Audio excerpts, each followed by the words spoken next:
ستیزہ کار رہا ہے ازل سے دائم روز، چراغ مصطفی سے شرار بولہبی، حق و باطل کا مارکا روز ازل سے جاری ہے اور قیامت تک جاری رہے گا۔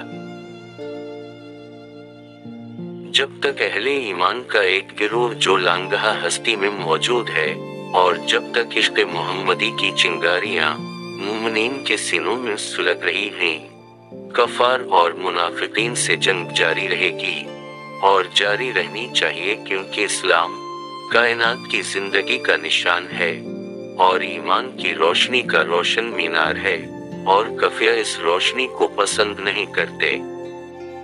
مسلمانان ہند نے قائد اعظم کی ولولہ انگیز قیادت میں پاکستان کا بے نظیر خطہ حاصل کیا۔ ہندو بنیا ہاتھ ملتا رہ گیا، اور اس کی پکی پکائی کھیر ڈلیا ہو کر رہ گئی، اور اکھنڈ بھارت کا خواب ایک خواب پریشان بن گیا۔ لیکن کینہ دوست دشمن برابر اس کوشش میں سرگرم عمل رہا کہ کسی نہ کسی طرح اس خطہ پاک کو ختم کر کے اپنی برتری کا سکہ اسلامیان ہند پر بٹھا دے، اور اسی منصوبے کی تکمیل میں اس نے چوہوں کی سنت پر عمل کرتے ہوئے ستمبر کو پاکستان پر حملہ کر دیا۔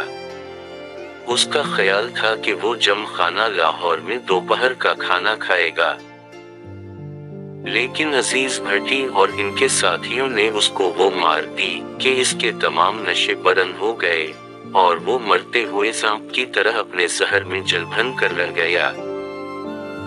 عزیز بھٹی اور ساتھی جوانوں نے کفر کی ایلگار، توپوں کی گرج اور ٹینکوں کی گڑگڑاہٹ کا گلا اس طرح گھونٹا کہ تاریخ شجاعت چوم چوم اٹھی۔ انہوں نے محمود غزنوی کی یاد تازہ کرتے ہوئے سومناتھ کی خدائی کا سنگھاسن زمین بوس کر کے رکھ دیا۔ غرض 17 دن کی جنگ نے ہندوستان کی امنگوں، آرزوؤں اور تمناؤں کو ملیا میٹ کر کے ابدی نیند سلا دیا۔ آج کی ویڈیو اس عظیم سپوت کے نام کرتے ہیں جس کا نام ہے میجر عزیز بھٹی شہید۔ عزیز بھٹی ایک نوجوان افسر تھا، انتہائی ذہین اور چوکس، جس کے بال گھنگریالے تھے اور جس کی آنکھیں اس کو دوسروں سے ممتاز بناتی تھیں، جس نے کاکل اکیڈمی میں اپنی بہترین کارکردگی پر گولڈ میڈل فار سٹڈیز اور بہترین آل راؤنڈر کارکردگی پر اعزازی تلوار حاصل کی تھی۔ دوسرے لفظوں میں وہ پاکستانی فوج کا بہترین افسر تھا، جسے اس محاذ پر دفاع کی ذمہ داری سونپی گئی تھی۔ عزیز بھٹی کے چھوٹے بھائی سردار احمد بھٹی کی انگریزی زبان میں لکھی ہوئی کتاب عزیز بھٹی شہید، میرا بھائی میرا ہیرو کے مطابق عزیز بھٹی ہانگ کانگ میں پیدا ہوئے تھے، جہاں ان کے والد ایک اسکول میں سینئر ٹیچر تھے۔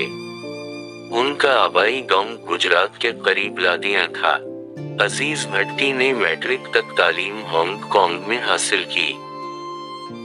جنگ عظیم دوم کے بعد جب اس کے والد عبداللہ صاحب، جنہیں وہ بایو جی کہتے تھے، ہانگ کانگ سے واپس گجرات آ گئے، تو عزیز بھٹی ایئر فورس میں منتخب ہو گیا، جہاں اس کی شاندار کارکردگی دیکھ کے اس کے سخت گیر ڈرل انسٹرکٹر نے کہا تھا، یہ میرا کمانڈر ان چیف ہے۔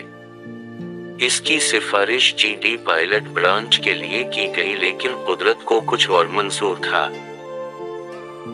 1947 میں پاکستان وجود میں آ گیا تو عزیز بھٹی نے آرمی میں کمیشن حاصل کر لیا، جہاں اس کی بہترین کارکردگی پر اسے گولڈ میڈل اور اعزازی تلوار دی گئی۔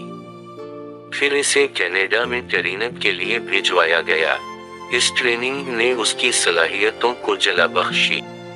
قدرت غیر محسوس طریقے سے عزیز بھٹی کو ایک بڑے مقصد کے لیے تیار کر رہی تھی، اور آج وہ بڑا مقصد اس کے سامنے تھا۔